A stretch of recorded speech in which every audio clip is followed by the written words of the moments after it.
Yeah. Now I'll show some cases and how we approach, how you take decision, and how we are going to manage these situations, and what is the role of FFR, what is the role of intravascular imaging, and what is the role of the plaque modification when you have to do the plaque modification, and what is the role of ROTA, what is the role of IVL. So I will narrate some cases, and at the same time I will also discuss various bands and tips and tricks while showing angio images. This is a case, actually, a 50-year-old female. She underwent echocardiography outside. So diagnosed the case of ostium secundum ASD, and with PH echocardiography, the Doppler evidence of severe PH, that is, they estimated PA pressure was 80 millimeters of mercury. Because the ASD, 50-year-old female patient, so they advised, they asked us to see and evaluate for further strategy. Then what we have decided, that time we evaluated, because the echo showing 80 millimeters of mercury, then we thought we'll do the right heart study and left heart study and estimate the PA pressure, pulmonary vascular resistance, and oximetry.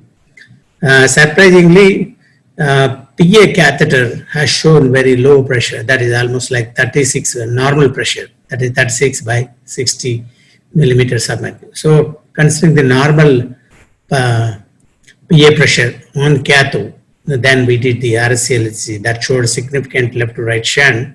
And because 50-year-old female patient, plan was to go with the surgical procedure because REMS were not very good. So that time we thought we'll do the angiography to rule out any associated coronary artery disease. But this is the angiography picture. You can see very clearly. You can see, you see here it's looking left main almost like a tight lesion. When you see, but nowhere else you are able to see the disease. But in other views, it is not that significant. Then we thought, let us do the FFR study to decide the physiological importance. So when you do the left main, like ostial FFR study, pass the wire, FFR wire, put one more wire to give a good backup to the guide catheter and disengage, and intravenous adenosine is very, very important. If you give a intracoronary bolus, engage, immediately inject and disengage to avoid the damping of the pressure. So you will not get the adequate pressure tracings. So FFR value is unreliable if you don't get a good pressure tracing. So that's the reason, keep one more wire in the left circumflex and do the FFR study from the LAD and disengage. So intravenous adenosine, hyperemia. After hyperemia, to my surprise, it was 0.92. So that physiologically it was not significant. So when it's not significant, then patient subsequently subjected for OSD surgical repair. So recently, many studies have revealed very clearly in the superiority of IVUS guided image guided angioplasty compared to angio guided. So even recent ultimate trial also has shown very clearly, where they have shown ADAPT-DS sub-study also have shown very clearly that results of IVUS guided left main PCA associated with a significant reduction in the sudden reduction in stent thrombosis MACE rates, almost 40 to 60% reduction in various studies. So all these studies have shown very clearly IVUS is far more superior. Now many people are using OCT also for left main PCA, and usually left main PCA, when you are doing, the OCT can show very clearly the images of shaft and distal bifurcation lesion, that left main bifurcation. But the ostium, very good morning, sir. Good morning, Sridhar. Already started. Good morning. Yes. Good morning. The ostium of left main, it's very difficult to assess with OCT catheter. But in some patients, when you can use the guide liner and you can inject, or guide you can inject into the ostium, you can acquire even osteolysis also. But the general rule, if you have the left main ostium, use the IVUS. If you have a sharp lesion or left main bifurcation lesion, you can use either OCT or IVUS. But we prefer OCT in majority of patients, particularly sharp and distal lesions. But when patient is having a LV dysfunction, marked LV dysfunction, or patient is having a renal dysfunction, in such cases, definitely IVUS scores over the OCT. So these are the various. Generally, if left main area is more than 6 square mm, you can defer the procedure. If the left main area is less than 4.5 square mm, these are based upon the IVUS parameters. If it is, you can proceed with the intervention or surgical reverseration. If the left main area between 4.5 to 6 square mm, better to do the physiological assessment. Do the FFR. If FFR is positive, you can proceed with the reverseration. So these are the IVUS parameters. But when you are using the OCT, when compared to these, the OCT parameters are 10 to 15% lower. That means almost when you are doing the OCT assessment, the left main, the square area should be less than 4 square mm. So these are the important points. So one is IVUS guided angioplasty far superior compared to angio guided. Another one is above 6 square mm, no need to do the intervention. Below 4.5 mm, definitely you, without FFR, you can do the angioplasty or surgical reverseration. Between 4.5 to 6 square mm, you have to do the FFR to establish that is a significant. That time you can don't do only based upon the angiogram, particularly borderline lesions. I'll show one few cases examples how the FFR is helpful in taking a decision. This is a 54-year-old male, diabetic, and family history of coronary disease positive. Patient underwent PCA of LCX, that is in 2010, and underwent LAD and LCX PCA in 2018, unstable angina. So he was presented with again recent onset of angina. At that time, thallium study was done. Thallium was showing significant inducible ischemia in left circumflexor. This is the angiogram picture. RC, this is no significant lesion of the right coronary. L6, you can see very tight osteal lesion, and LAD also here you can see looking very tight, and distally also there is a tight lesion of the.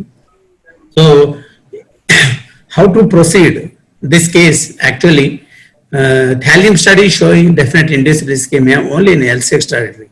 But the angiogram is showing definitely there is a significant disease in the LAD, that is ISR. You can see here very clearly there is a tight lesion, and here also one tight lesion, and distally diffuse disease. So when you have a doubt, when there is no correlation between angiography and these thallium study, or angio and clinical, it's not correlating. FFR is the best judge. So use the FFR, see really is it significant, because LAD is not small, it's a big territory, and it's ungraftable. Then we have done you can see the FFR pullback study. FFR pullback study showed maximum step up at distal LAD and mid LAD junction. So up to this one, stent was there. This is beyond stent. And when we pulled it at the junction of the distal and mid LAD, step up of 10 points, and proximal LAD it showed 0.8, so 0.83. So here is the situation where the LAD also positive, though thallium is not showing an inducible ischemia. So because FFR is significantly positive, and so usually when you are doing the left main interventions, always see it's not isolated. Only in few cases left main is isolated, but majority of the patient they will have associated lesions, and you have to assess the functionally the importance by doing physiological assessment whether that lesion requires, distal lesion requires any intervention or not, like LCX, intragator RCA, if it has a triple well disease, and rule out only do the those lesions which are physiologically important only intravene. So this is very, very important. And another one, when you do the left main pullback studies, here assume that is a tight lesion of the left main here. So we don't know which is, if you are doing FFR, here it will be positive, but when you pull back, where is the maximum step up? Step up is at LAD diagonal junction or step up at LMCA LAD junction. So wherever there is a maximum step up, you have to implant stent in that particular area, treat it. After that, repeat the pullback study. And repeat pullback study is positive. Again, if you find one more step up, then that time you intervene and address the second lesion also. So this is the importance. Here also, left main bifurcations. So if there is side branch lesion is very, very tight. Suppose assume that L6 is like our case. This is a very, very tight lesion. And you have a LAD lesion. If you are getting a lesion, that 0.82 or 0.3, if a particularly side branch can influence the other branch. So if the tight lesion of the LAD, you suppose if you are getting FFR value 0.82, so it can increase by 0.03 to 0.04 points. So after doing, so suppose in this case if you are doing, the LCX value may be 0.084, don't assume it is as a negative, because the side branch flow is influenced by the associated tight lesion of the main vessel. So treat the main vessel and after that repeat the FFR. Most of the time if it is 0.083, it may become 0.079 or 0.08. So that time you can intervene. Suppose if after that also if the FFR is negative, then no need to do the procedure. So here is the very tight lesion. Very, very tight lesion. Here is the tight lesion, Ragnar lady 0.83. So here if you address this, after addressing this one, definitely it will become 0.8. But distally it is almost 0.69. So this proximal FFR, why it is low? Because this side branch, another one distal lesion. So once you address this one, definitely if you do the repeat pullback, this will become very, very significant. But you have to implement and see it. So after this, you can see very clearly the OCT images. This is the LAD and left circumflex, and you can see very, very tight ISR. Very, very tight ISR. This is after balloon dilatation. Very tight ISR, and based upon that, you can decide where exactly the landing zone. This is a 3D analysis. You can see very clearly. Ragnar LAD tight lesion, and there is the ostial L6 is very, very tight. This is the OCT assessment of the distal LAD beyond the stent. You can see very clearly there is a atherosclerosis with multiple, like a fibroperipheral block. ML is very, very small, that is 1.2 square mm. And this is here very tight area, 0.9 square mm. And previous stent was underexpanded. The area was 1.8. So underexpanded stent earlier. Now we have to do the DEB balloon expansion, distally implant the stent, and proximally whether DEB you can think of or you can do the restenting if under expansion is there. Ideally do the high pressure NCA or high pressure DEB you can do it. Still, suppose if you find some fracture or gaps between the stents, that time you can redo stenting.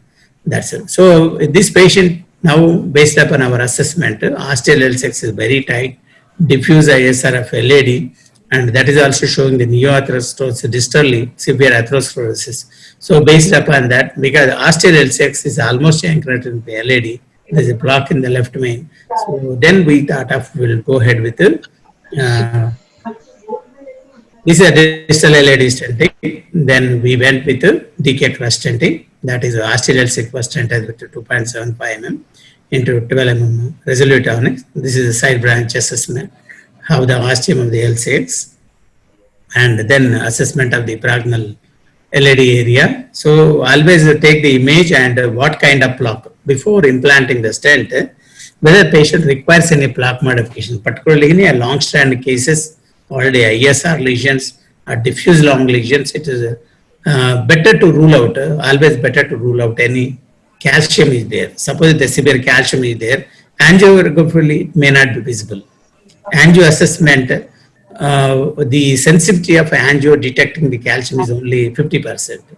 Sensitivity of detecting calcium by OCT or IVUS is almost 70 to 80%. So that's the reason always do, when you do the complex PCA, like eleptomine or proximal LADs or diffuse long lesions or bifurcations, do the imaging where patient requires any plaque modification or not. Otherwise, it may lead to underexpansion even with high pressure balloons. Underexpansion is the most determinant factor for the future events. It may be associated with stent thrombus, it may be associated with ISR. So that is never leave the patient with underexpansion. That is very, very important point.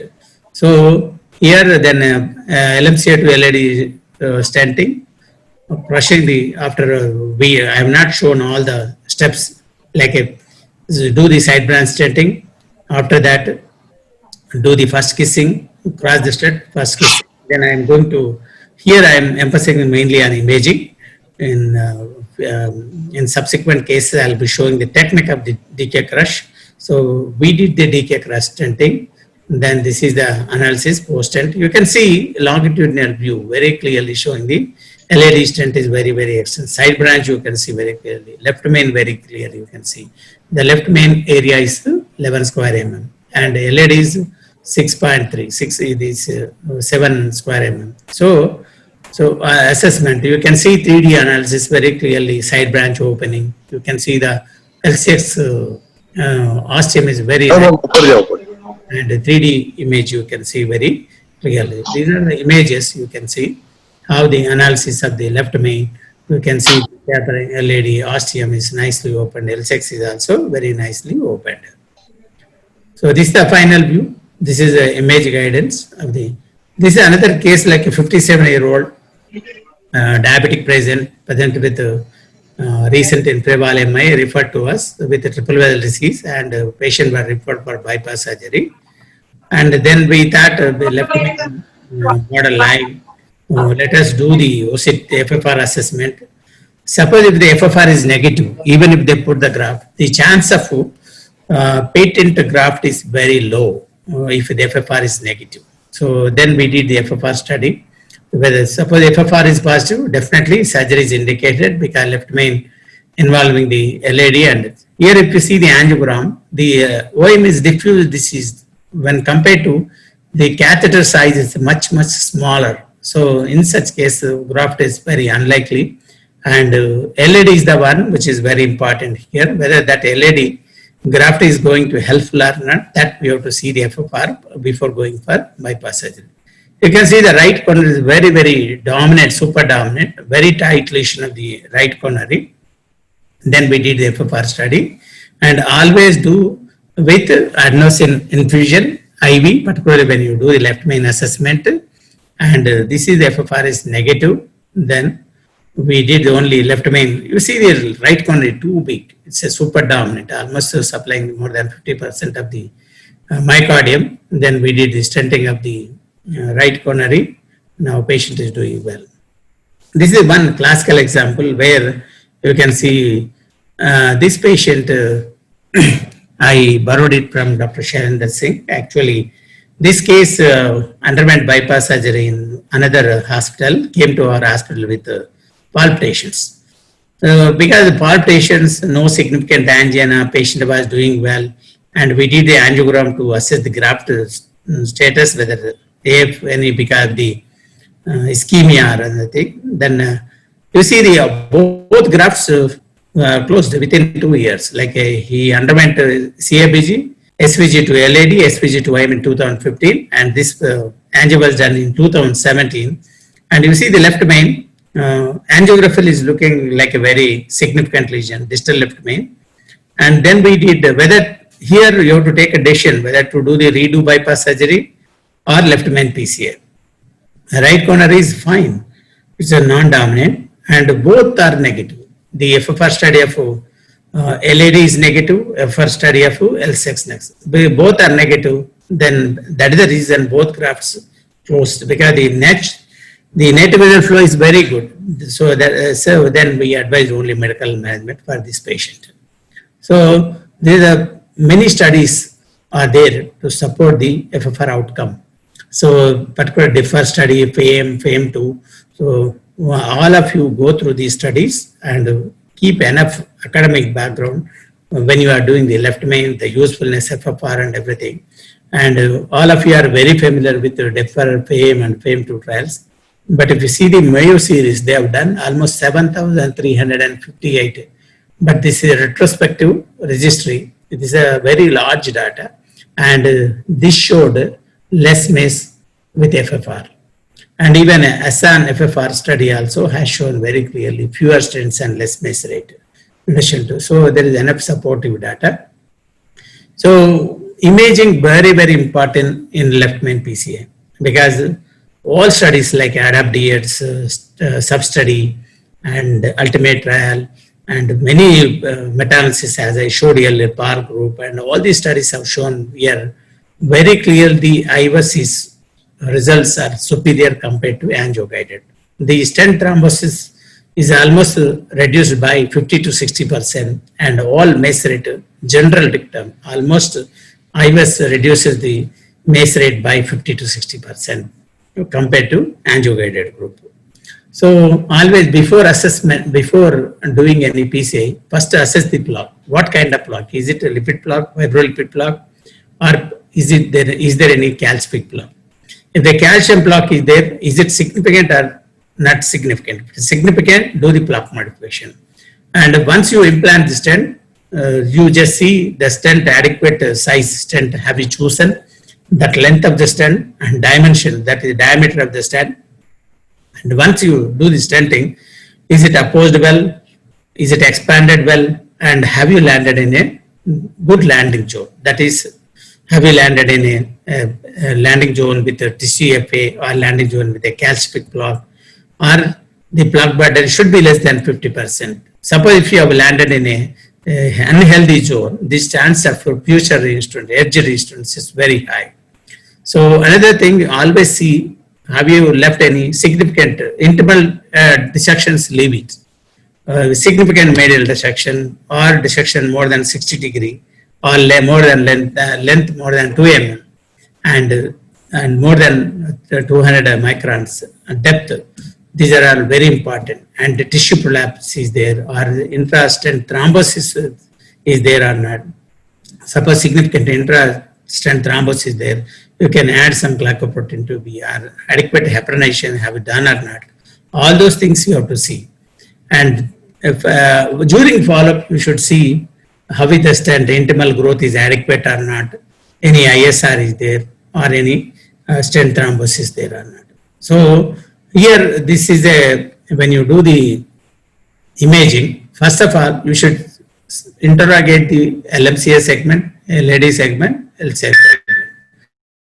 So where do you want to land? You want to land up to ostium, or you want to land in L6. Based upon that, you can decide the side branch stent length, and the diameter. Based upon the diameter, you can choose the side branch stent diameter.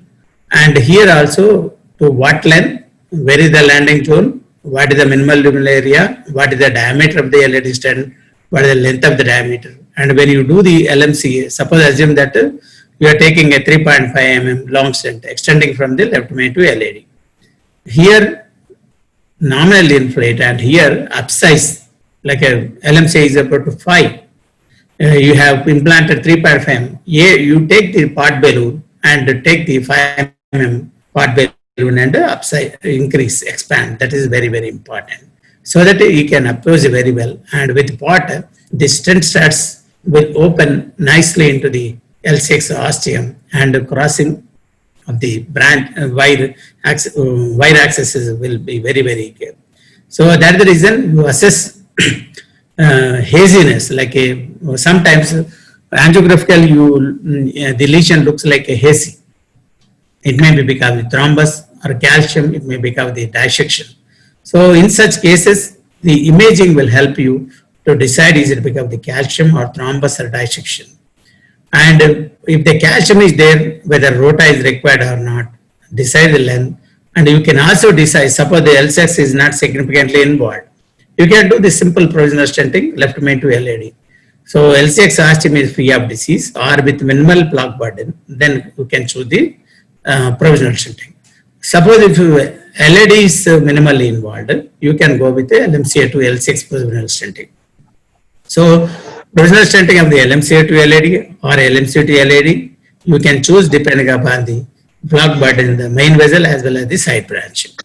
And you can also,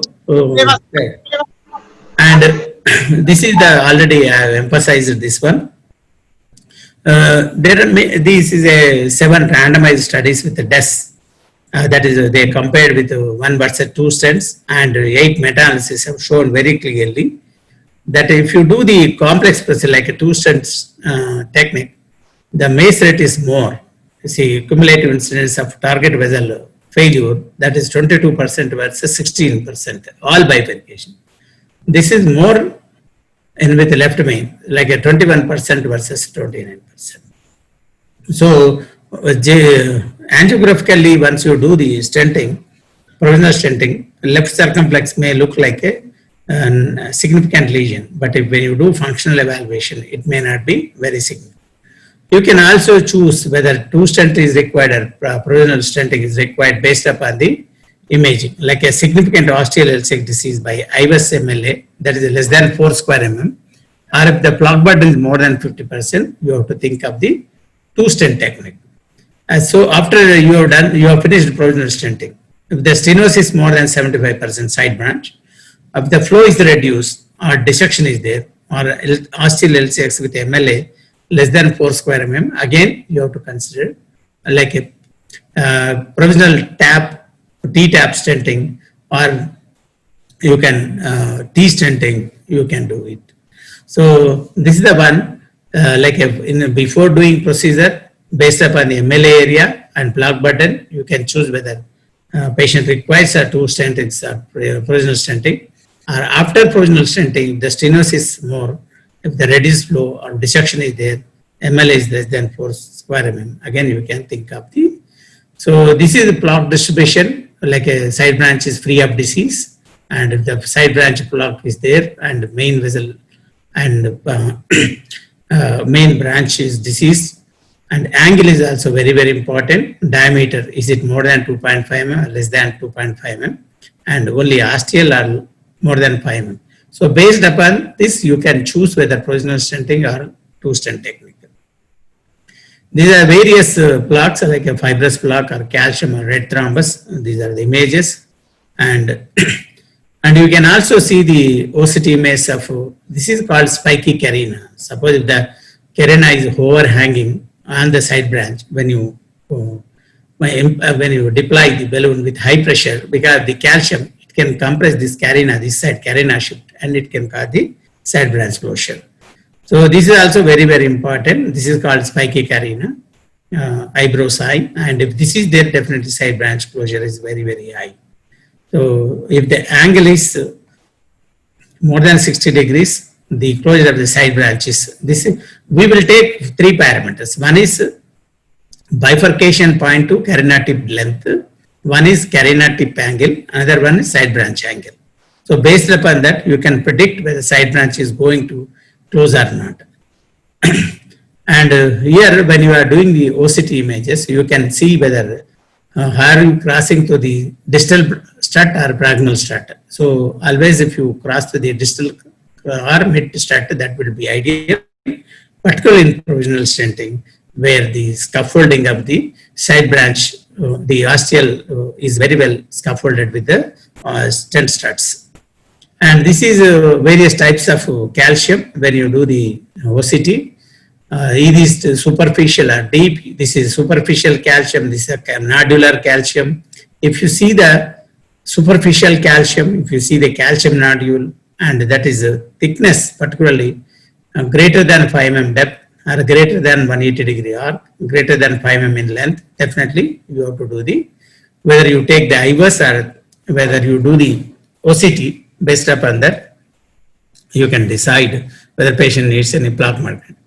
Once you do the stenting, see that there is no edge dissection, there is no plaque burden, there is no significant calcium at the landing zones, and the stent should be expanded very nicely, and there should not be a significant thrombus, and there should not be any significant plaque prolapse. So this is a Clio PCI predictors of the death outcome. This is a MLA. Anywhere if you see the proximal landing zone, distal landing zone are inside the stent, the stent area should be more than 4 square mm, and the MLA should not be less than 70 square mm. Ideally should achieve more than 90% of the reference area, but at least you should achieve 80% of the reference area. And malopposition, as per the latest ESC guideline, it should not be more than 400 square mm, 400 micrometers. But as far as possible, minimize, take the bigger balloon and upsize it. And the plaque prolapse should be less than 500 micrometers. And the reference landing zones also should be less than, it should be more than 4.5 square mm. And dissection area, particularly, it should be more than if it more than 200 micrometers, definitely it has to be. If it is only intimal dissection, leave it. If it is a medial dissection, should be addressed. This also. So once you do the left main PCA, see that areas. This is a rough guidance. Left main 8 square mm and point of convergence 7 square mm, and LAD ostium 6 square mm, L6 ostium 5 square mm. When you meet this criteria, TLR free is that is 90% versus 98%. So adequate expansion is very, very important. That is MACE free survival is 89% versus 98%. But suppose left main is big, LAD is big, and L6 is big, you have to achieve, take the reference diameter, ideally see that it's more than 80%. This may be 10 square mm. If the vessel size is 4.55, this is not adequate. You have to achieve at least 80% of the reference area. And if this is a 4 mm, 6 mm is small, underexpanded, then you have to achieve at least 7, 8 based upon the distal reference diameter. So always take the reference diameter, proximal, distal reference diameter, and achieve at least 80% of the reference diameters. But this is the minimum criteria they have recommended. So if you see the under expansion, that is at least one segment. Suppose if you like particularly if it is only when two stent technique when you are using, under expansion is more very, you should eliminate under any circumstantial under expansion in two stent technique. Why? Because the ISR rate is very, very high if under expansion. That is the reason L6 expanded L6 stent is expanded adequately or not. LAD is expanded because 2 layers of metal studs are there. Here, then you should not leave any scope for angiographically. You cannot detect under expansion. You cannot detect the malopposition. Use the image, see that the cutoff values are achieved or not. Then the MACE rate will be better. So this I will skip, and I will describe about some techniques. Like a most commonly used technique is provisional stenting. The provisional stenting is sufficient for almost 70%, 70 to 80% of the patients with left main disease, whether they have a side branch disease or without side branch disease. But almost 70 to 80% of the patients can be managed with simple provisional stenting. The provisional stenting, if it gives a very good angiographic appearance, this is preferred technique, because if you put additional stent, the MACE rate is going too high. So as far as possible, avoid or minimize the number of stents, avoid. So if you are going with a 2 stent technique, as I said earlier, the MACE rate is going too high, like stent thrombosis. If under expansion, their ISR rate is high. With the provisional stent technique, the MACE rate is lower. But with provisional stenting, if the side branch is having significant disease, if you are leaving it, again MACE rate is high. But provisional stenting, with side branch, that is with a minimal plaque burden, with good flow, without any dissection. So TIMI growth and good grade 3 flow is there, that time you can leave it. Here we have to wire the both main branch and side branch, and you can do the stent the main vessel, and after stenting the main vessel, choose the stent according to the distal vessel reference diameter. Whichever stent you are, whichever vessel, whether you are doing side branch or main branch, then choose the distal reference time, and the stent size should be according to the distal reference. Suppose this choose the stent, suppose left main is 4, distal LAD is 3, you have to choose the 3 mm diameter. If you are using the 4 mm stent, what happens? Many people have seen they use when 4 mm left main is there, this is 3 there. Base them left main, they take 4. They will say we'll go with the nominal. But if you take a bigger stent, what happens? It compresses the carina. It compresses the carina. It can lead to flock shift and it can close the side branch. So that's the reason choose this one and take the pot balloon. When you take the pot balloon, see that but pot balloon is not extend beyond the carina.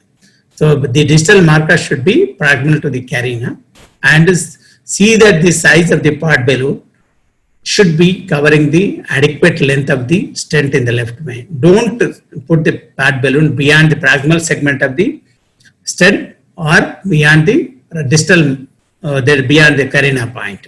So then choose the pot balloon according to the imaging, like a angiographic assessment of the diameter of the LMCA or IVAS or OCT guided diameter, and choose the pot and upsize it.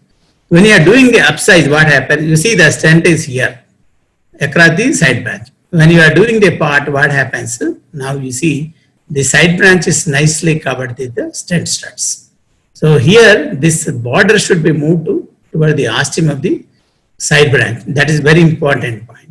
So here if you want to do this, so here when you want to cross, when you put this wire, it may go through the abdominally between the stents. If you, sometimes people without doing part, they will try to cross the side branch. What happens? There is a gap because you are not oppose the proximal portion of the stent. When you put the side wire, then it will go between the stent and then abdominal. So when you are putting a balloon or something, it can deform the proximal stent and it can lead to longitudinal shortening, or it can lead to maloposition, or it is stent distortion. So that's the reason never do like that. Before putting the side branch wire, always do the part and then pass the wire. And when you do the part, what happens? The stent toward the side branch nicely opens, and crossing the side branch is very, very easy. So this is how you have to do. So based upon that, so here you can see very clearly the length of the 6 to 8 mm, at least 8 mm length of the stent should be there proximal to the carina, because the minimal balloon available is 8 mm. Otherwise, you extend slightly more, 12 mm, extend into this one, take 8 or 10 mm balloon and do the part. So then this is abdominal. Suppose if the patient is having a side branch problem, that time you can cross it and you can put the either T-stent, like extend from here to here, or slightly project into the confluence, that is a T-tap. So either you can do T-tap, either you can T-tap, or sometimes if it is inadvertently if it is extending more, you just put one more balloon, crush it and recross and do it. That is a internal crush. Either T-tap you can do, T-stenting you can do, or sometimes you can do the reverse collet. You can extend the stent here and recross, and you can do the kissing balloon. So you have 3 options. Once you do the present stenting, if the side branch flow is good, if the timigrate flow, no dissection, and side branch diameter is very good, no significant pinching of the side branch, leave it. No need to do the kissing also. Suppose if the side branch is significantly pinched, only side branch ostia is pinched, that time you can do the FKB with a nominal diameter and reassess. If there is no dissection, if there is a good timigrate flow, don't put additional stent, leave it. So if you have a side branch, significant stenosis there, flow is less, dissection is there, recross, you finish it with T-stenting or T-taps, or you can even extend the stent inside the left main. That is pullet also you can do it. So this is the 39, this is a case of like a provisional stenting, how we do, like a 39-year-old male, hypertensive and diabetic, presented with unstable angina. He underwent PCI failure in 2011. And this is the angiography picture. There's a tight ostial restenosis. So you can see the left main, ostial, distal left main appears to be fine. There's a mild tapering, mild block is there, distally also, but when compared to this one, mild tapering is there. So very ostial, and left circumflex is fine, appears to be good, right corner is fine. And you see almost into the, here if you only landing in ostium, it's very difficult. If you see the left main, it's tapering, that means there is some block burden. Sometimes if you dissects, then you will not have any control. You have to put one more stent. Then the overlap segment will be across the L6 ostium. That may lead to more os. That is the reason better to take a one stent, extend from the left main to L6. That is the ideal way of doing. So this is assessment. Then balloon dilatation, Sheehan blue, run through. And then is the osseity assessment. You can see very nicely. This is the area is 3 square mm. It's a very tight stenosis, and this remaining area stent is fine, like a 3.5.6. But here also there is a narrowing distally. Here it's fine, but it's a very significant ISR is there distally also. And then this is the osseity assessment. You can see we are implanting 3.5 to 20 mm from mid LMCA to the proximal LAD. You can see nicely now the stented. Then we are doing the part. You see there, we are not extending beyond the carina point. This is the part, after part. And then you can see L6 is nicely pated, and part was done. Left main is opposed well. Then distally also this is there. You can see there, because ISR, even that angial osseity mesh are showing significant ISR. You can see very clearly there is significant stenosis. Then stented. Then you can see nicely expanded. This is 8 square mm. LMCA is 12 square mm and 5.9. So every area is very good. So here proximally there is a maloposition. You can see here there is a maloposition. There is a gap between the stent and vessel wall. So again you have to upsize it and see that that is corrected or not. Left main again part. Then post dilatation. Now the area is 14 square mm. Left main is very good. As per the criteria 8, but we have achieved 14. And the proximal LAD is almost like we have to achieve at least 6, but we have got the 9 square mm, 18, 6. Everywhere its area is good, nicely expanded. This is how we do the provisional stenting. So side branch is patent, immigrate 3 flow, no dissection, then no significant plaque burden, you can leave it. So simple provisional stenting, left main to LAD and with bed.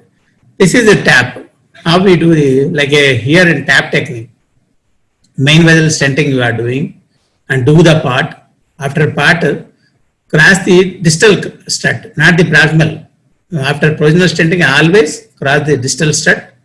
And if needed, you do the imaging, then do the side branch dilatation, and side branch stenting, you do it, and finish with always hissing. Any 2 stent techniques, FKB is must. Provisional stent is not a must. But 2 stent technique, you have to finish with FKB and part. These are very important steps. If you don't do FKB, definitely Mason is more in 2 stent technique. This is a 59-year-old male, a known hypertensive and diabetic of 3 years duration, non-smoker, and he underwent a treadmill. So treadmill showed 2 mm ST depression. This is the, you can see, this is a treadmill. You can see the treadmill ST depression, intralateral changes. You see the left main.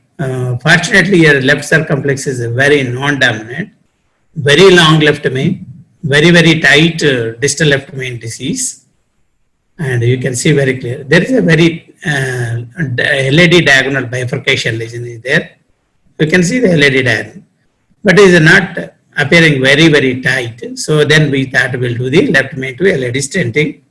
with the provisional stenting of the across the diagonal also. This is a balloon dilatation, mini. Then this is a proximal to mid LAD, that is 3 into 38 mm stent, and jailed wire in the diagonal. And this is a proximal, again the redilatation proximal. Then LMCA to LAD stenting 4 mm. You see the diameter of the stent is 4 into 23. Then Zines was used at that time. So this is the part. We are doing the part. Then balloon dilatation. Now we got immigrate 3 flow. Then we thought we leave this patient. There diagonal is no significant flow, but appears to be relatively tight. Then we thought we'll treat conservatively. Let us leave with the provisional stenting. But next day, this is IVA study. Before and after, always we do the IVA study. I will skip this one. This is the next day. He presented with a severe angina, 1 episode of vomiting. You see, but diagonal is significantly tight. So then we thought because ECG was showing lateral leads, lead 1 and AVL. So this is the dilatation. Then here, then we used the T-tap, balloon dilatation. Now the T-tap kissing. Then this is how we do that after the kissing. Side branch stent, slightly project into the LAD stent and kissing balloon. So T-tap technique was used, 2.5 and 3 mm, 2.5, the same. Now this is a good flow. This is almost 5 years back, still he is doing well. So T-tap also, if you do properly, they'll have very good long-term results. Now diagonal is a big one. There are so many branches are there. Almost 1, 2, 3, 3 branches are there, big branches. Supplying the major area, you can't take a risk with that branch. So this is one of the complex cases, a 78-year-old male, present with chest pain and shortness of breath of 4 months duration, unstable angina. He underwent bypass surgery in 2016, post-bypass. Within 2 years, both grafts got occluded. So that's the reason whenever you are giving a patient for surgery, insist them to do the only Lima, particularly to LAD. So here is a tragedy. Patient underwent bypass surgery in 2016. 2018, patient came to hospital with a presentation of unstable angina. And unfortunately, within 2 years, both grafts got closed. LAD got SPG to LAD closed, SPG to OM closed. And this is the picture. You see, very severe disease of the LAD, calcified, LCX calcified, LMCA calcified. This is ideal case for bypass surgery. So underwent bypass surgery, post bypass within 2 years, both grafts are closed. Then how to manage, whether to send for redo bypass surgery. We are not sure, already underwent bypass surgery and bypass grafts got closed both within 2 years. Redo surgery, definitely the risk of bleeding events are almost 2 to 3 times more risk compared to the first surgery. And then we counseled, then we told them we'll do the imaging guided plaque modification, because LCX, you see the calcium very, very clearly you can see in the LCX, LAD and LMCA. So tight calcification, almost near total occlusion of the LAD, you can see very clearly calcified lesion, and entire left main bifurcation is occupied with the calcium. So here is the situation. Patient underwent bypass surgery 2 years back. Within 2 years, both SPG and SPG to LAD, SPG to OM closed, now present with angina. Whether to go ahead with redo surgery or angioplasty. This is the question we have to face. Now, then what we thought, then we explained them, LAD is not that significant. Then here the problem is difficulty in getting backup. So because LMCA is significant disease, short left main, always keep one side branch wire, take one Ramus wire to get adequate support to the guide catheter. That is very, very important. So go through the calcium, plug modification required, take the 7 French. Even now the 7 French, the slender sheath to the radial also can accommodate. But this is we have to do the rote of LCX or rote of the LAD. Preferable to go with a femoral approach to get adequate support. Good catheter back is very, very important. Now you see that with great difficulty, we are unable to cross also. It's a major, it's a very significantly calcified lesion. See catheter itself going back. So then with great difficulty, we cross the lesion. We did the plaque modification of the left circumflex. Almost like a 1.5 bar was used. Then almost 6 runs of 1,60,000 revolutions per minute. Then we have kept the side branch wire exchanged. So always use in such lesions microcatheter, Burkhardt wire, microcatheter exchange with the rotafloppy wire.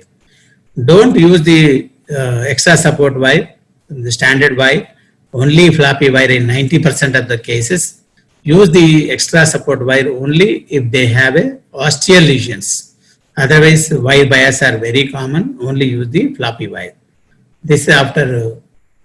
Then we are trying to cross with LAD. So we tried multiple wires. We were unable to cross with any wire. Finally, crossed with the Gaia. So you see, Gaia was placed.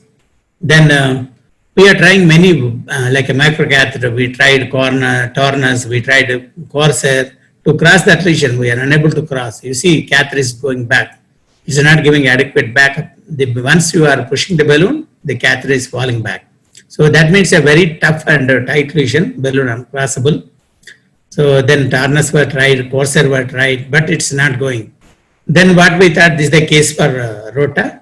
In such cases, always keep the microcatheter deeply intubate the tightest lesion and push the Rota wire.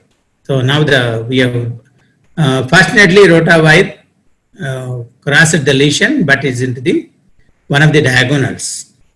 Then you can see now we are doing the Rota of the LAD, left main to LAD Rota. This case you cannot do without any Rota because the calcium in the distal left main, proximal LAD, balloon uncrossable lesion and LCX lesion, and this is the microcatheter exchange, then Rota. See post Rota image. Now open. We have put the 3 wires. Then we are doing the OM stenting. This is the OM stenting 2.75 into 33. Then left main. Here also we have used DK cross stenting. So now we are putting, see balloon dilatation of the LAD. Balloon dilatation. Now this is the LAD LCX stent. So LCX is slightly projecting into the left main and keep the balloon inside the LAD. So once you implant the stent, then slightly pull back and crush the stent with LMCA to LAD balloon. This is the crushing. So already we have crushed. Then first kissing after recrossing. So finish with the first kissing, recross. See, this is the LAD. Then we are putting one more stent, LMCA to LAD. After the first kissing, do the implantation. But distally, still there is some haziness. Distally, the landing zone is not proper. Then we have implanted one more stent, 2.75 into 15 mm. Then you see nice LAD flow. Now recrossing the studs. Then again second kissing. This is the second kissing. The second kissing after that, always see the IVUS. The LCX is nicely expanded or not, LAD stents are nicely expanded or not. These are all very, very important. So these are the pullbacks. The pullback has shown very clearly, stent is very, very expanded. Sorry.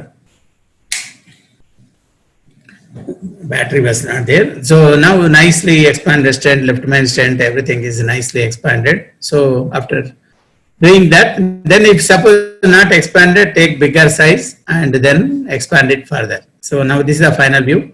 So previous bypass surgery, failed grafts and calcified left main and LAD L6 now addressed with the DK crush. use the best technology, use the imaging, optimize the results so that you can have the long-term result. Use the plaque modification, remove the whatever calcium is there, then the expansion of the stent is better, so that the apportion, everything is better, so that long-term results are better. This is the T-stenting, like a, here also technique of T-stenting, you put a side branch stent first, then keep the balloon here, and you can do the crush it, you can implant, you can balloon, and you can put the stent, and then pot balloon, and recross, and finish with the kissing balloon. This is put the T-stents, whatever is there, then take bigger size balloon and dilate it, and then cross it, and this is T-stenting.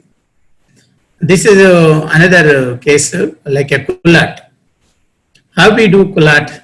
So you put a stent from the side branch to the main vessel, and then you cross through the struts near the carina. You have to cross the strut through the carina, and then once you cross it, then dilate the struts and put one more, then part you do it, and then you final kissing do it. Recross and final kissing. This is a Coulthard. Coulthard will have a 2 layer of stents in the proximal vessel. That is the before carina. The main vessel will have a 2 layer of struts, because you have put the stent and dilate it and cross through the carina and open the struts very well toward the main branch, and then again you see the nicely implanted, and again recross, and finally kissing balloon.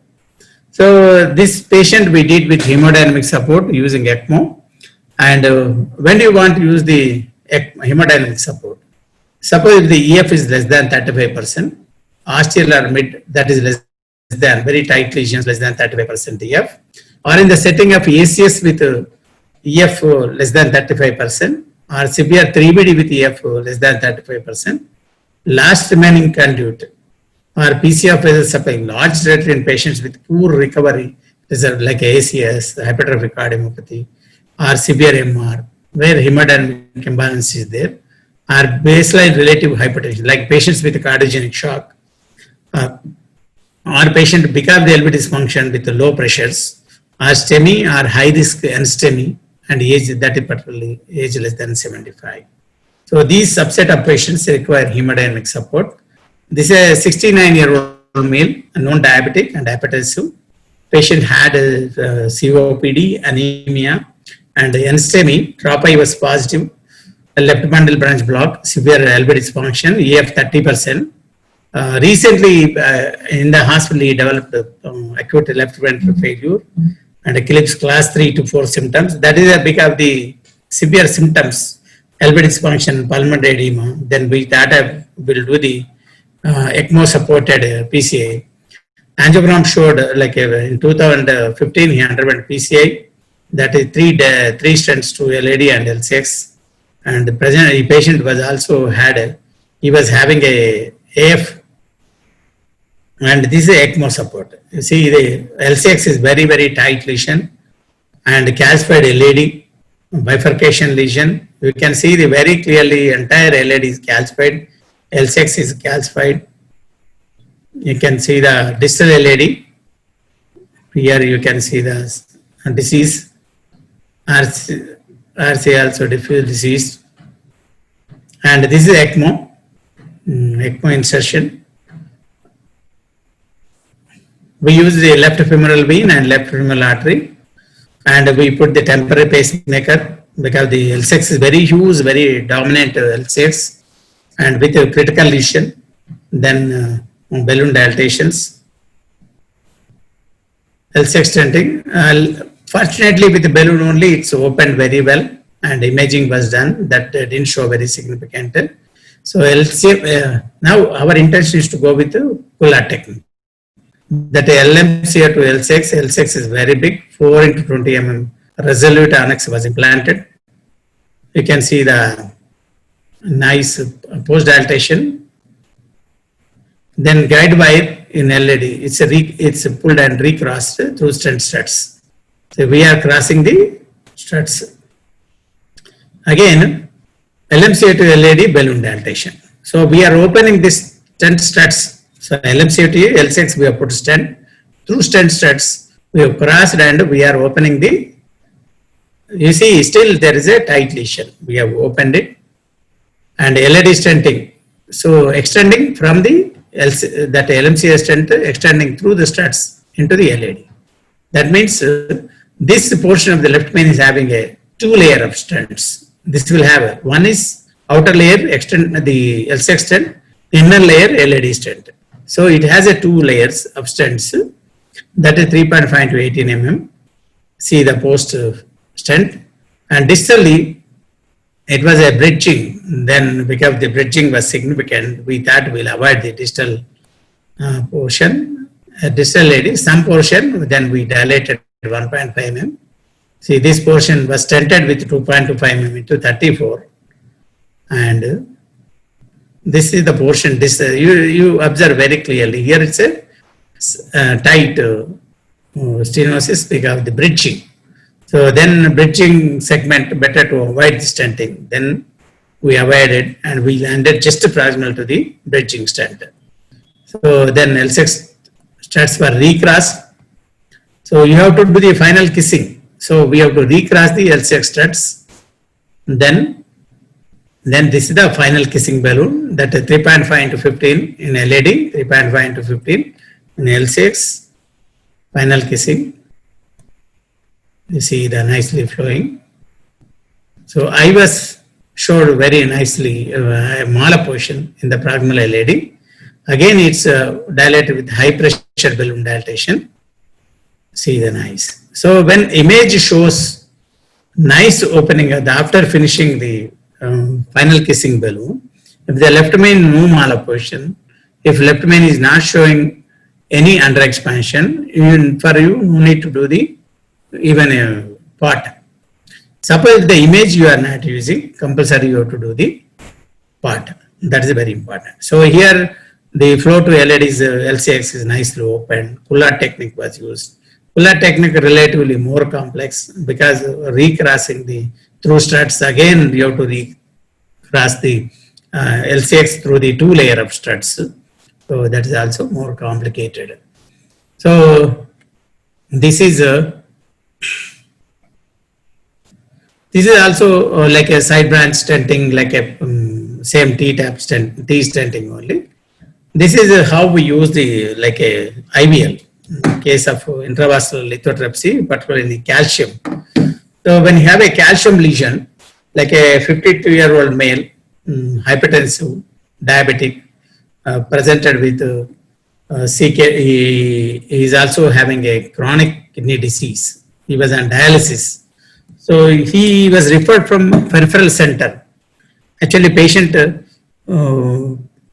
presented with unstable angina and undergoing regular hemodialysis in one of the peripheral center. Then they referred to us for a tight, severe calcific left main L6 disease and LA disease. This patient developed ACS, that is inferior post-viral medullary dialysis, and moderate LA function. They did outside angiogram, then they referred here. This is L6. You see, L6 it's very RCA is very small. See, L6 is very, very tight lesion. This is outside angiogram. See, tight lesion of the calcium in the L6. So here you see the diffusely calcified LAD also. But particularly when patient is having a renal failure, most of the time these patients will have a calcified lesions. So very advanced age, post bypass patient, if the patient is having a renal failure, more likely these patients will have a calcified vessels. You can see before even fluoro is showing a significant calcium of the LAD and L6. Here, because the patient is having a renal failure and left main L6 is very dominant and recent infralateral MI, the chance of no flow, slow flow very high. And at the same time, because high risk patient, then we thought of using IVL. Suppose if we are unable to place the IVL balloon, back up with a rota ablation. So IVL advantage over the rota, slow flow, no flow dissection is less compared to the rota. Rota slow flow, no flow very high compared to this one. That disrupt 1, disrupt 2 studies have shown very clearly the complication rate is less with IVL. But the one disadvantage with the IVL, it cannot be used in balloon and crossable lesions. If you have if you are able to cross the lesion with a very thin profile balloon, then you can use the IVL, dilate and put the, if you want, you can give a backup with the guide liner and place the IVL and you can continue. It has very high success rate. So IVL is very, very useful and the complication rate is very low and operator friendly. So it doesn't require a learning curve.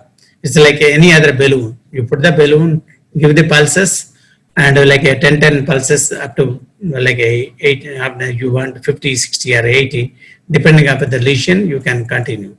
And choose the balloon according to the vessel size. So choose the appropriate balloon and use the pulses and then adequately modify the calcium. And the success rate is very high with IVL, but the only thing is it cannot be used in balloon uncrossable lesion. Here we have used 3.5 6 French guiding catheter. LAD we have used run-through wire. LCX we have used a BMW wire. Though we did the IVS showed very significant calcium with the LAD and LCX. And this is a pre-dilatation using a 2.5 mm balloon. This is a post-POBA. Even distal L6 is also having a disease. So then PLX, you can see the pre-dilatation. But this is, we have mentioned, this is the IVL balloon. One IVL balloon. Always one of the advantages of the IVL, you can keep the side branch wire. When you are using the rota, if the side branch, you cannot keep the wire, you have to pull the side branch wire. But in IVL, you keep the side branch wire, you can carry. In IVL, you put the IVL when you are doing is, suppose side branch ostium is calcified. There also you put one more balloon and simultaneously inflate the IVL balloon, you can inflate the NC balloon to the side branch and you give the pulses, you give the IVL therapy. That time even it can transmit IVL or even sonic waves to side branch balloon and it can modify the side branch also. Side branch also it can modify. That is the reason here we have put the one IVL balloon into the L6, regular NC balloon into the LAD. This is, though it's not mentioned here, we have given the IVL into the L6 ostium LMCA and this is the NC balloon.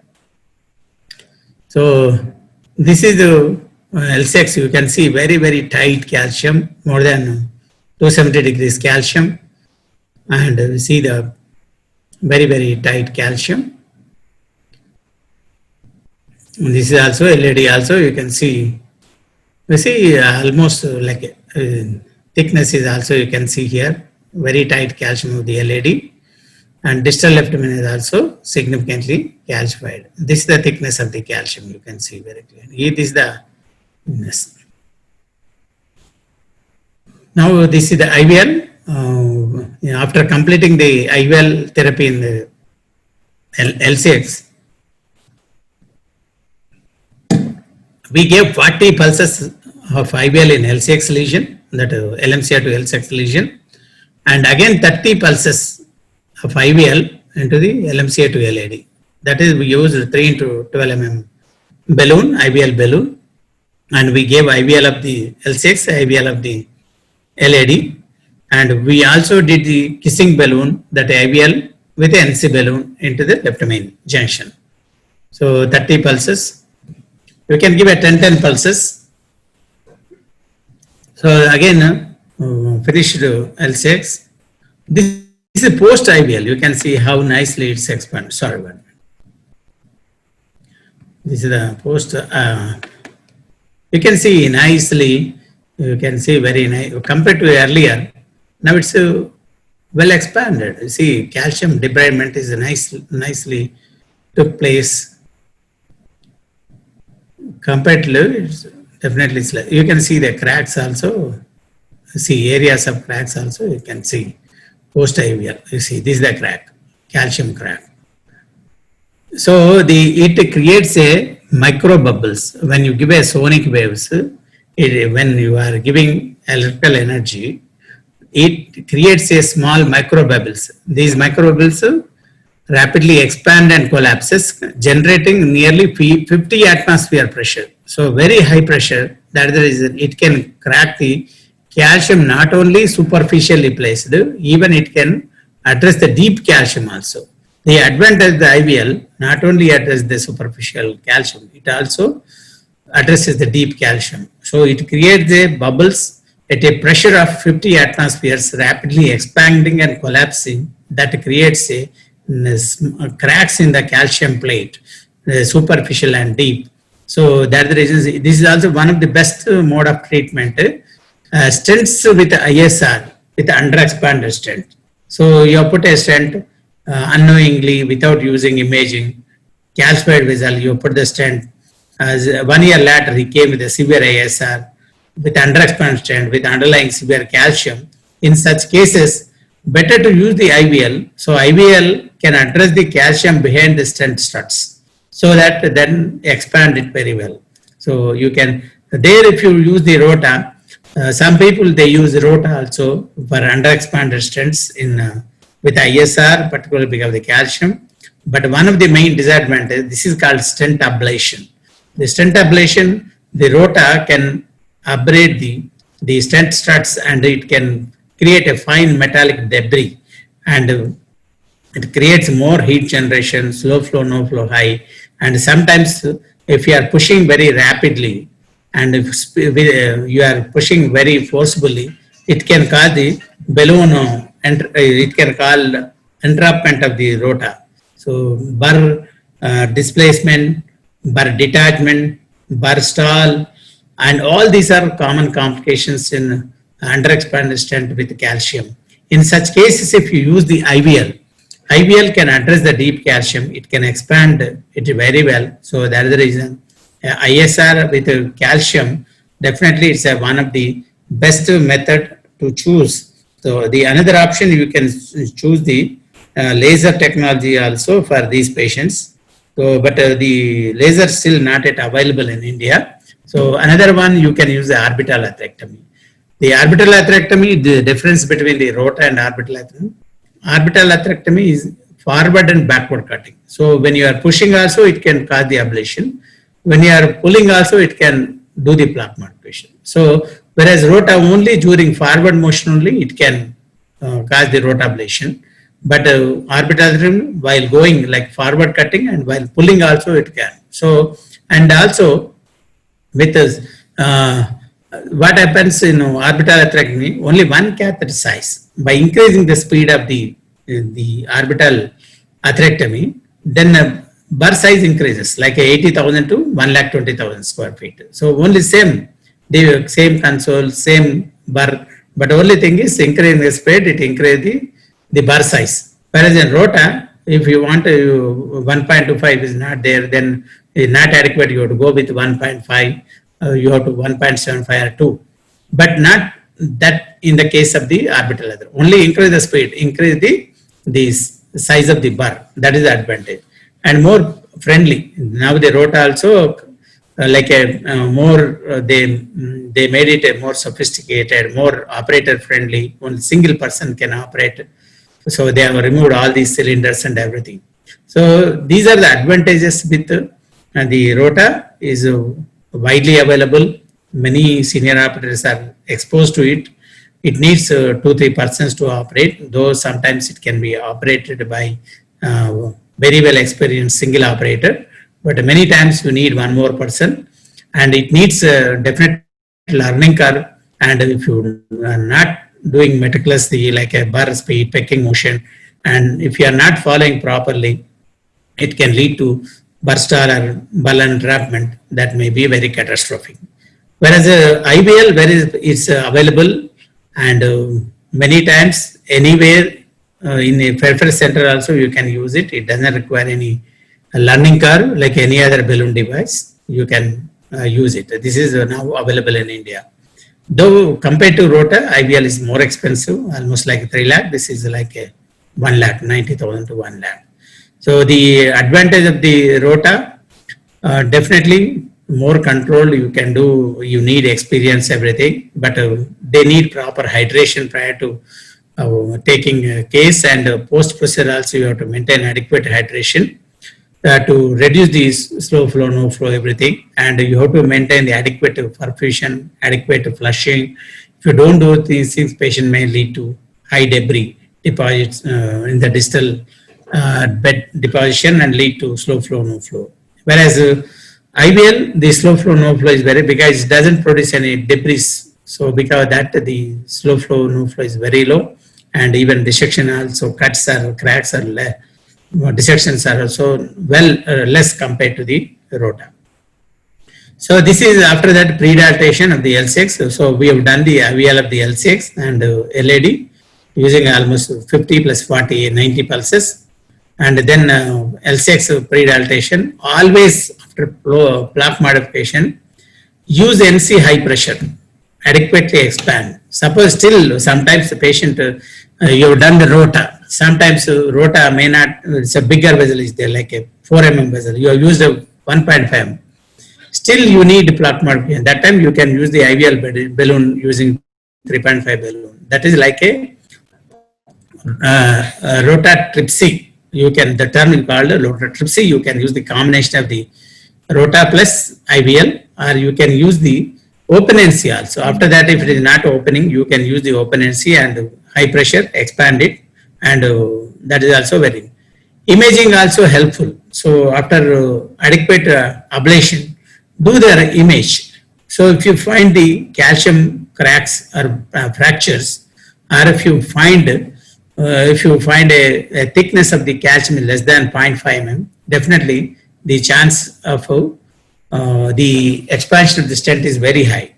So after imaging, suppose still the thickness of the calcium more than 500 microns or 0.5 mm thickness, the calcium block.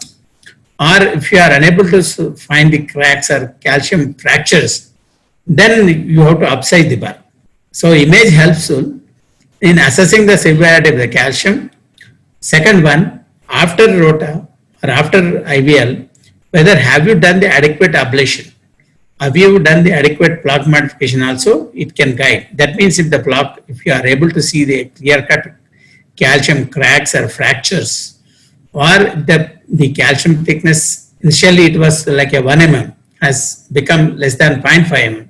Then when you use the NC, the chance of expansion of the stent is very high. So that's the reason the underexpansion is less in such circumstances. So post plaque modification, run a imaging run, take a imaging catheter and take adequate run. See that size, that plaque is adequately modified or not. That means the thickness has become less than 0.5 mm or not. And that fractures are you able to see.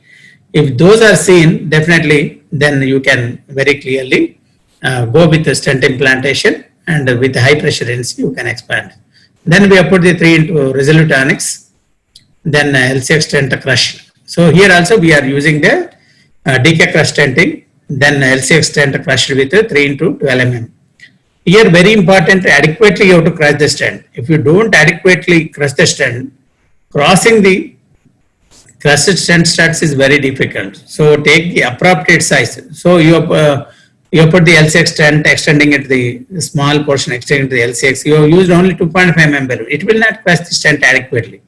Take the size of the balloon according to the vessel size and crush it. Then LCX wire recrossed. See, now we are crossing. After crushing, see, take the small size balloon and like 1.5 mm, open the struts. So if you are finding difficulty when you are putting the balloon, don't push the balloon. Pull back and take the small size balloon, cross the stent struts and open it. Then take bigger balloon. So then after kissing, then you do the first kissing. So side branch, stent was done and crossed with a small balloon, opened the struts and one balloon into the L6 and another balloon 3.5 LCX and 3 mm into the LED. This is the first kissing. So first kissing advantage, it opens the side branch astia very nicely. It becomes a circular. When it becomes a circular, we are separating the stunt struts and opening the circular, opening up the side branch stent. So when you put the another stent, next time it's very easy to cross the side branch. So then we are putting the stent from the LMCA to LED. Here already the side branch mouth is like a circle, it's open because you have put the bigger balloon, you opened it. Then once you put the stent, then after that, if you put wide through this stent again, it can enter side branch very easily because you have opened the side branch stent very nicely. Suppose if you have not opened, you have crushed. That time it's like a irregular stent struts. Again, crossing through that, it's very difficult. And the mala portion is very high. Under expansion, uncovered portion of the side branch is also very, very high. So this is the part. You see the part we are doing. See that this is proximal to the carina. See, the marker should be proximal to the carina. Now the part was done. Now it's nicely opened LCX. And now what we'll do, we have to cross it. Now we are crossing the side branch again. Now it's very easily it will cross because previously we opened the LCX. Over that, the LMCA to LED stent strut is there.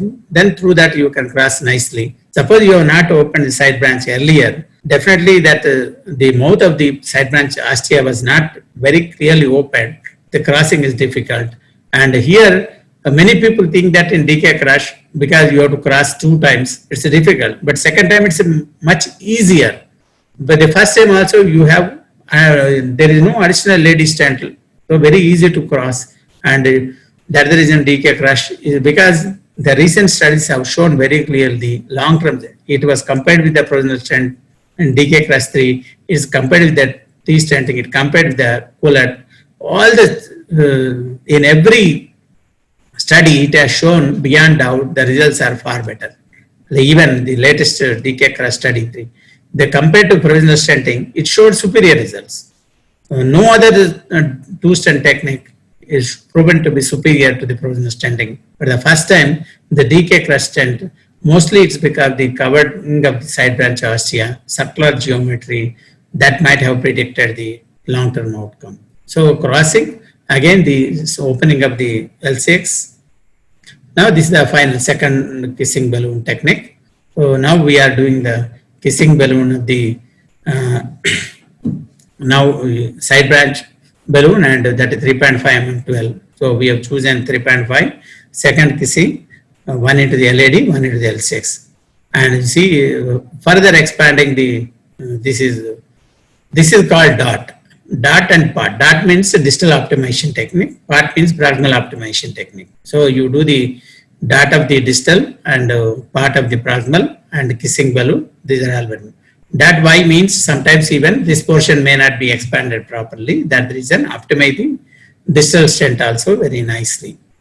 And this is always finished with the IVS. Angiographically, you may not see very clearly the under expansion. You may not see the particularly in the calcified vessels. It looks like a normal vessel. Now we see nicely expanded stents in the left circumflex. You beautifully opened. So very, very nicely expanded stent. Still you can see the L6 ostium is slightly under expanded, but always, but the area is very important. If you are achieving the area, that is 4 square mm, 8, 7, 6, 5. If suppose the left main is more than 8, LED is point of convergence is more than 7, LED more than 6, L6 is more than 5. That's more than enough. But ideally, the vessel is very big compared with the proximal reference diameter. Distally, compared with the distal reference diameter, see that you are achieving above the 90% of the reference area, or at least you achieve more than 80% of the reference area. So in left main, it may be like a 10 square mm or 12 square mm. In LED, it may be like 8 and 9, 8 or 9 square mm based upon the reference diameter. But aim for those figures. If suppose if after do side branch also, if you see suboptimal, then you can use the FFR. The FFR of the side branch predict the outcome. So if the FFR post PCI, suppose if you are not doing the imaging, do the FFR study of the distal LAD and the FFR study of the distal LCX, aim for the FFR value of more than 0.91. The studies have shown very clearly, higher the FFR value, better the long-term results, and the lower the MACE rate. And aim for at least, it should be more than 0.87.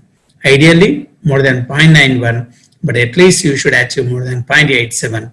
And most of the time, the lower FFR post PCA is because of the underexpansion or geographical miss or malapproach struts, or because the stent is not very well opposed, or you missed some segments. So that's the reason always, if the post PCA FFR value is high, do the imaging. Is it, have you missed the any geographical miss, or if there is any unseen large resection or any significant tissue prolapse, or these factors are there, you optimize it, see that the FFR value is higher.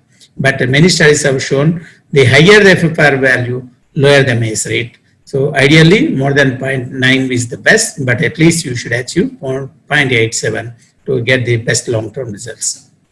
So this is a final kissing balloon, like you can see the kissing balloon. And so finish with the part. The FKB, the one advantage, one disadvantage of the FKB, when you are doing the FKB, suppose you have extended only up to this level, one balloon here, one balloon here, one balloon here.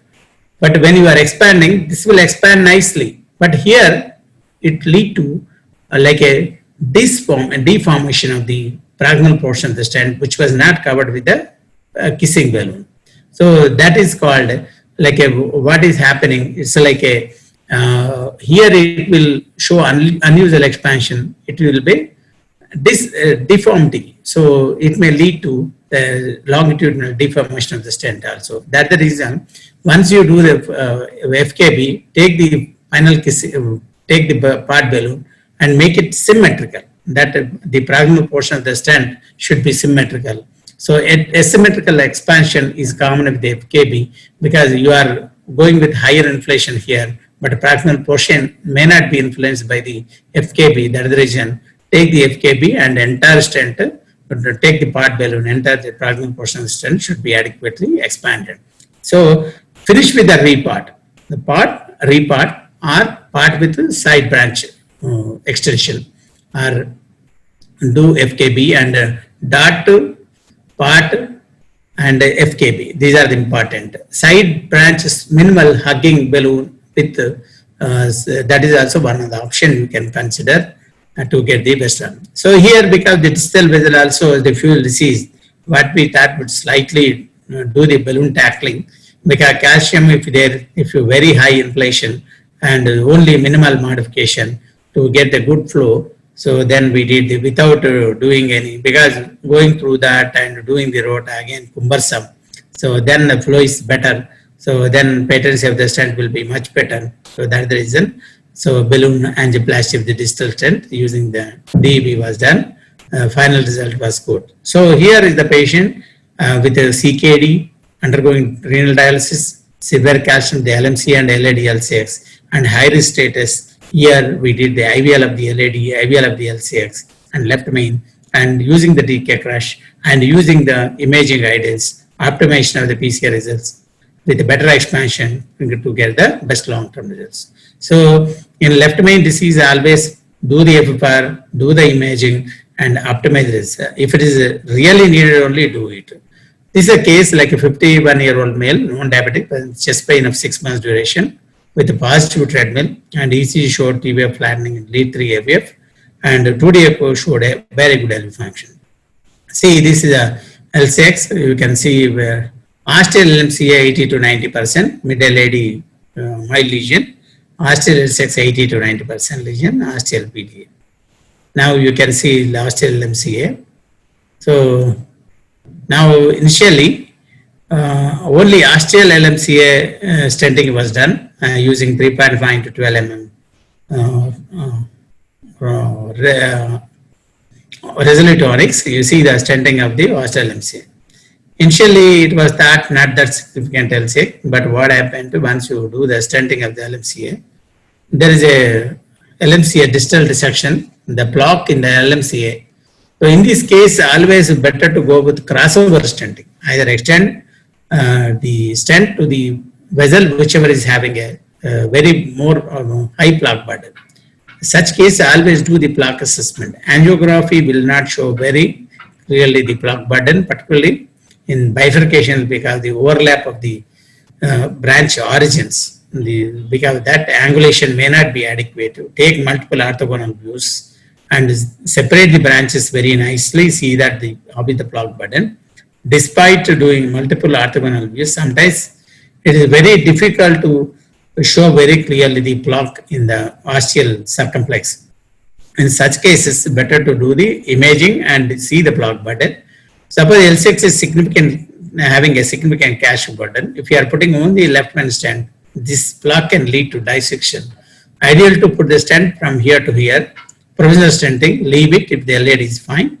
If it's still not fine, then extend from LMCA to LAD. Because the patency, you can preserve this one. Suppose you are putting LMCA to LAD, because the angulation, sometimes difficult to access, it may be catastrophic. So, where difficult to cross or angulated wires, you have to keep access very clearly with the wire. Then what we did the 3.5 mm 80 mm resolute onyx into LAD. This is a crush technique, mini crush technique. So you can see the stent into the, suppose if you are crushing with a balloon, stent, that is a step crush. Instead of stent, if you are using a balloon to crush the stent, that is step crush. So here is a mini crush technique we are using. One extension of the LMCA to LAD stent and crushing the stent of the L6 stent. So then this is stented. LMCA was optimized with 4 into 8 mm balloon. So proximal part should be done. Then here, because of the angulation, we were unable to access the L6. Because of the angulation, sometimes side branch is very difficult to access, particularly when you crush it. Because you have a 2 layers of the side branch stent and 1 layer of the main vessel stent. So another one here, the overlapped previous LMCA stent, overlapped LAD stent. So almost 4 layers are there. So very difficult to cross. In such cases, you may have to use the twin pass, or you might have the crusade. If you have a Sasuke, you can use a twin dual lumen catheter, keep the access, keep the wire in the LAD and try to negotiate the side branch. So we tried multiple times with a single wire crossing. We were unable. Then finally we used crusade catheter to cross the L6. Then finally we crossed. Then we are opening then we did the kissing balloon. Whenever you have a multiple layer of stents, use the small balloon, open the side branch struts, then go with the bigger balloon. Suppose if you push directly big balloon, it may distort the stent, it may cause the stent malposition and everything. So then the complications rate is high and future long-term MACE rate is very high. So then FKB, that is 3 balloon into the LAD, 3 into 12 mm balloon into the LCX. This is a final kissing balloon. Then you can see very clearly post kissing balloon. Result is very good. Then this is a part. Finally, you finish with the part. So the 4 mm balloon, high pressure, atmosphere, we have gone up to 6 pressure. When you are extending up to the ostium, see that AP cranial or between AP and LO cranial, see that ostium of the left vein is nicely visible and 1 to mm extend proximal to the left main ostium. Particularly when you go with high pressure, there is a shortening. Sometimes only you are keeping the ostium. When you expand it, there will be a tendency for the shortening of the stent and you may miss the ostium. Particularly if you have the ostium disease, when you go with high pressure inflation, see that slightly you are projecting more into the aorta, so that when you stretch more, that whatever the extended portion of the aorta will cover because the shortening, it will cover the ostium nicely. And after that, pull back the balloon and open the ostium also very nicely. That is very, very important. So Even after that, you see now the ostium is very nicely seen, side branch is flowing very well, LED is nicely seen, so now it's nicely open. The most important thing is not the expansion, under expansion is very, you have to address under expansion. Suppose if you leave under expansion with compromised situation, definitely the patient may present with strength. Sometimes immediately it may not happen, during hospitalization it may not happen, but in next 6 months or 1 year he may come with a MACE rate like a stent thrombus, or may come with the ISR. So that's the reason these patients with a more layer of stents definitely requires high dose like a antiplatelet therapy, DAPT for longer duration, provided he doesn't have any contraindications to the DAPT therapy. So see that these people are taking a very potent DAPT therapy like a ticagrelor or prasugrel with aspirin combination at least for 12 months, and subsequently be extend beyond 12 months, the based on Paris score, DAPT score, and if the bleeding risk is less, and you can continue beyond 1 year also. If the bleeding risk is more, then you can stop at the end of 1 year. But see that these particular bifurc lesion, left main lesion, diffuse long lesions with metallic jam, at least they are continuing 1 year with like a high potent drugs like ticagrelor, prasugrel, in addition to the aspiration combination. And this patient, I think it's the last case, 67-year-old male, non-hypertensive and diabetic, present with chest pain, and patient present with violet plate edema and CKD, and patient present with recent interval MI.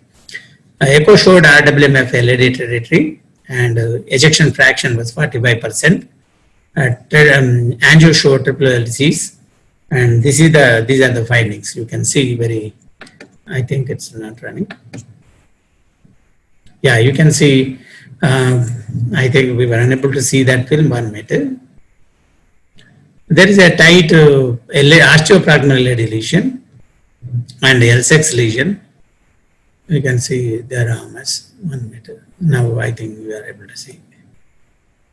Then pre-dilated. This is IVA study of the LED. You can see it's a nicely not much block. Here you can see very thick block. This is a fibrolipid block, more of a fibrolipid block. It's a lipid block. You can see this is a fibrous. This is nicely block, but there is more very tight stenosis. This is a speck of calcium. Here also a speck of calcium, but calcium is not significant. It's a more of a, this is the ostium LCX. You can see nicely, ostium also nicely diseased, and I will show the. Here is a normal segment. You can see now in intima, adventitia media, you can see that thick, very tight lesion, fibrocalcific lesion. I'll show. Now this is the ramus. I feel very sorry for not showing an initial angiography. Here LMCA, L6 is fine, but patient have a long lesion of the LED as well as the ramus. Here our intention was to go with V stenting, 3 into 30 mm in LED and 2.7 into 30 in ramus. 2 stents, V stent simultaneously. So V stenting is advisable if the proximal LMCA is normal and slightly extend, like the difference between the V and the SKS, that is the extension of the proximal portion of stent into the main vessel.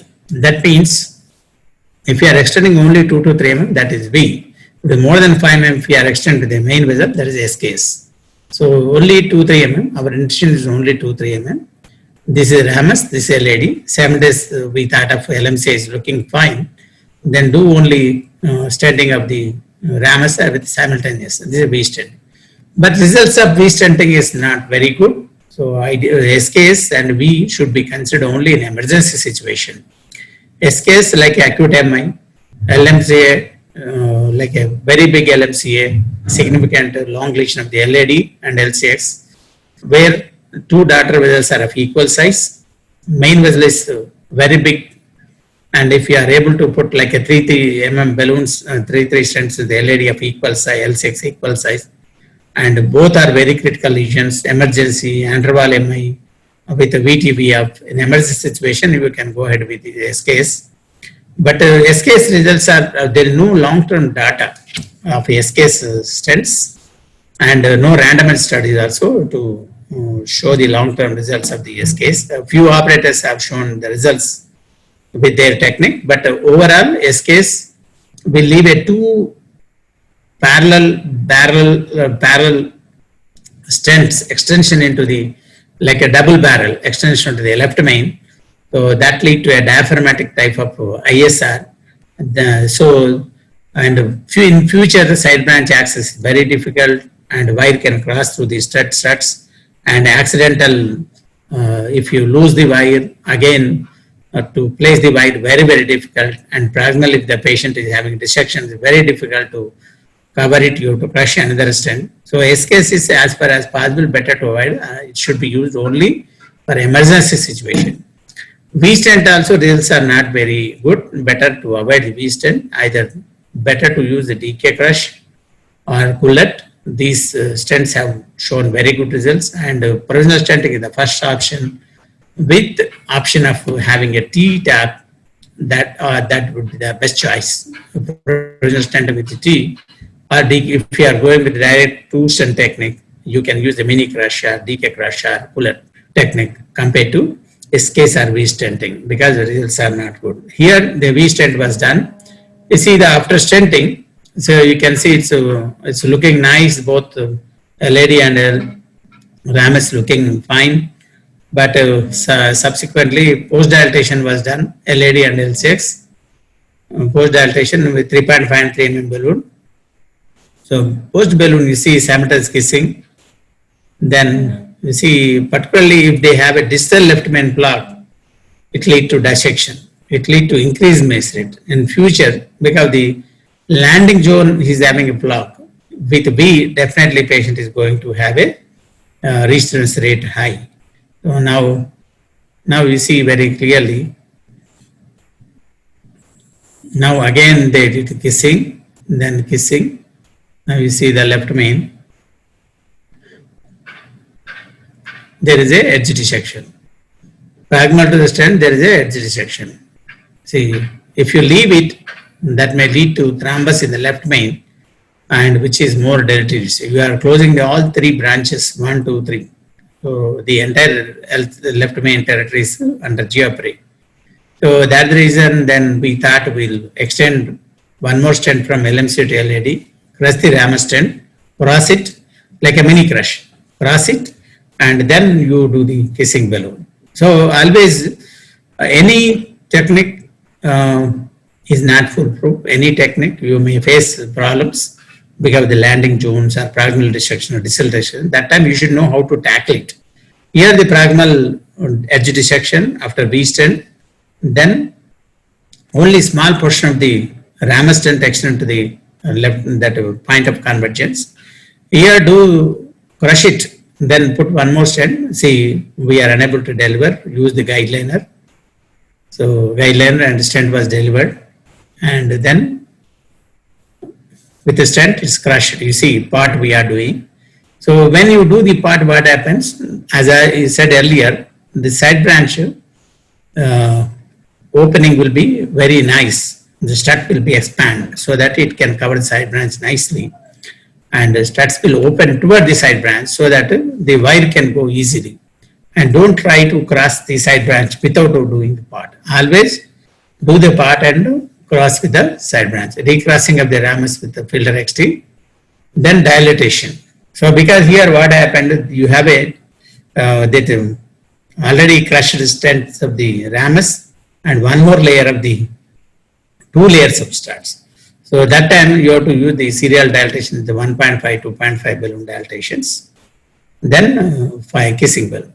Any 2-stent technique, FKB is mandatory. If you don't do the FKB, the results are not good, and mace rate is very, very high, particularly stent thrombus and resistance is very, very high.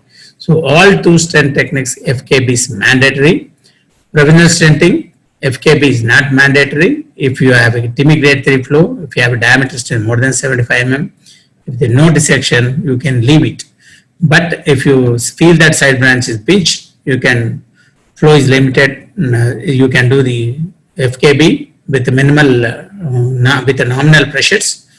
Result is adequate, leave it. If the result is suboptimal, side branch is not open, flow is not good, and still the block burden is more, extend with a T or T-tap technique, or extend into the left hand like a reverse collate, you can do it. That is also another option. If you do the reverse crush, like a extend and crush it and do the final kissing balloon, the problem with the reverse crush, the crushing is inadequate in left main, and at the same time the more and more studs are projected, so results are not better to avoid the reverse crush. Even after reverse crush also, you have to cross it and do the FKB. That's the end part should be done. So this is after doing the final kissing balloon. Now nicely open, Ramus is flowing well, and LAD L6 is nicely open.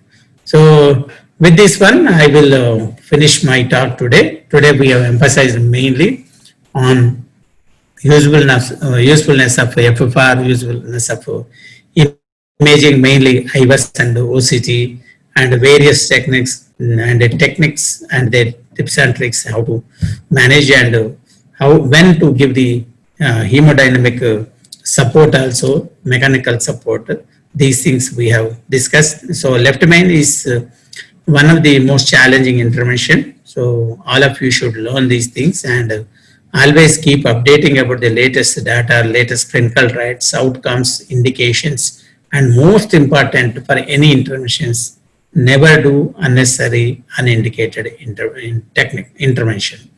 And because only if that process is going to be beneficial, if you have a functional or physiological evidence of significant ischemia, or if the patient is having a significant symptoms, or if there are any,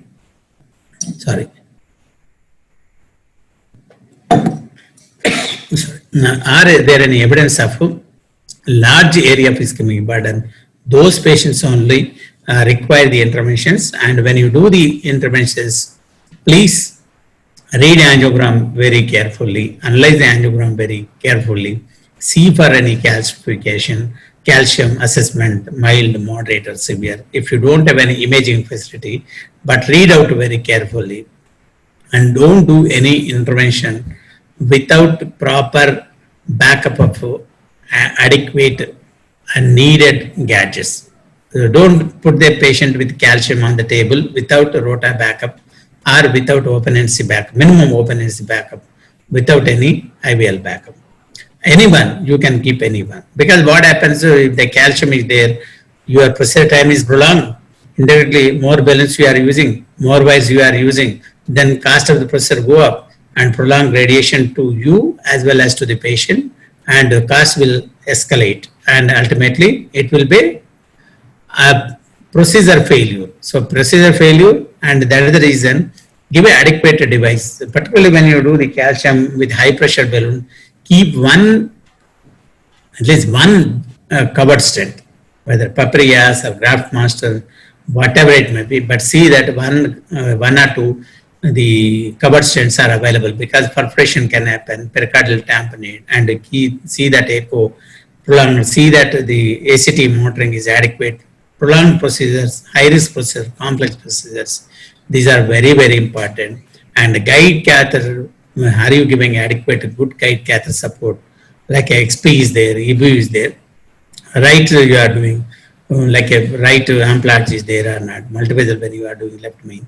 So these are all, left main ostial is there, JL catheter, good backup. If needed, you can put the side holes to give some perfusion to the, particularly ostial, never do with EB or XP. When you are doing the left main ostial, take the JL catheter, take minimally engage, and once you pass the wire, then disengage it. Keep the, immediately access the LAD LCX and disengage. Don't keep continuously engaging. Sometimes it can lead to catastrophic dissection, a sudden closure of the LAD and L6, and that patient may have a sudden cardiac events. So that is the reason LMCA always slightly go up, don't engage fully and access the LAD L6, and keep the guide catheter slightly away, slightly disengaged as and when required. Really, whenever is needed, only engage it. And particularly tortuous and calcified lesions, don't forget to keep the guideline or Gadgilla. These are very, very important devices. Particularly tortuous lesions when you want to do the rota, or tortuous when you want to do the imaging catheters, and when you want to push the IVL catheters. These are very, very important.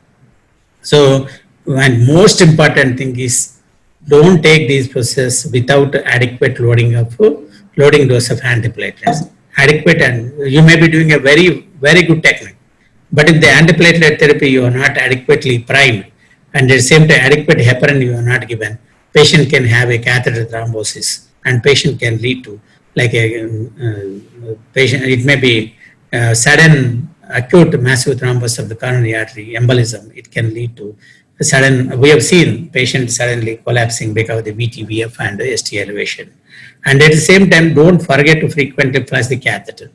Aspirated catheter, frequently flush catheter. These are all very, very important. And more particularly calcified vessels, you've seen in a very advanced age calcified post-bypass patient, they will have a tortuous itoiliac arteries. They to get the good backup, keep the long sheath. Long sheath is very important, and the puncture is very important. When you puncture it also, that femoral head using the ultrasound guided or fluoro guided, or you can, fluoro guided is very important, or micro puncture needle you can use. Minimize the, avoid repeated punctures. The hematoma is a catastrophe. Most of the time, the complications are because of the local site bleedings. So if you see the radial versus femoral site, the radial scores better. Why? Because the access complications are much lower in radial compared to femoral. Groin hematoma, retroperitoneal bleed, and sudden fall of sudden fall of blood pressure, hypertension, and a massive fall of HB that may lead to renal failure, multi-organ dysfunction. A DIC he can manifest, he may lose the limb. So that's the reason, pay meticulous attention to the puncture and a good adequate backup, keeping a long access sheets, same time put guide catheters like a 7 French and give a XPR ABU, particularly when you use the plaque modification to give alignment of the catheter is very crucial. Alignment of the catheter with the coronaries. Alignment makes the life easy because the balloon can go or stent can go easily. If the alignment is not proper, nothing will move. Then complication rate is very high. And guide catheter should be aligned with the left main way of doing the interventions. So alignment, imaging, and at the same time, you have to keep all size of balloons. Very critical lesions, very small balloons like 1.5, 1.5 Tajuna is there, and balloon uncrossable, Nick Nano is there, high pressure balloons like NC balloons, open NC balloon is there or not. So these are all very important. And you see that adequate sized balloons and minimal length balloons are also there. Like when you are doing the left main, are you having a 4 mm, 4.5 mm, 5 mm balloons in the, see the left main fluoro wise. Suppose if that balloon is not there, please don't do the procedure.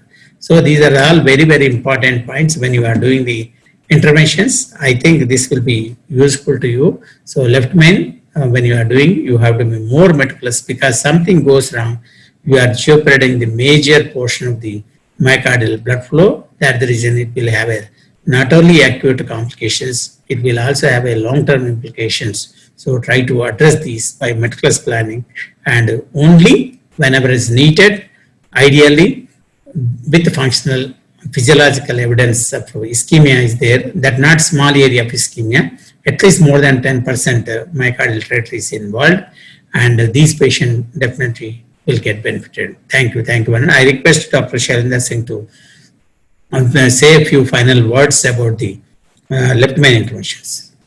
I think very good description of left main angioplasty, very good case illustration. Very important for a beginner. If you are beginning your left main angioplasty, you are already doing angioplasty, but this is your first case. I would advise you to take discuss the case with somebody senior who has already done planning of the case, etc. before you take up. Very important points that have been covered. Very important. I want to stress is the most easiest form of left main angioplasty.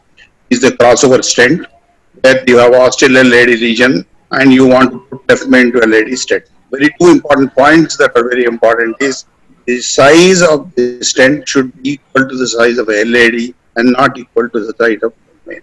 Because if you take a bigger stent, you will shift the carina and it will become one stent procedure will become two stent procedure. Therefore, very important to assess, plan the procedure very well. Take a good guiding catheter. Usually, if you are doing patients with tortuous vessel, you may have to use EBU guiding catheters, etc. But otherwise, try to use a simple Atkins catheter if it is an osteal left main to do the angioplasty. And imaging is very, very important, especially intravascular ultrasound is extremely important if you are doing left main angioplasty, because to optimally size the size of the stent to the left main, it is important to have a IVUS image, and that will give you much up. Otherwise, almost all the points have been covered by Dr. Sridhar. I think without taking much time, already 2 hours, you people have been listening, so it should be fine. Okay, Sridhar, very good presentation. Yeah.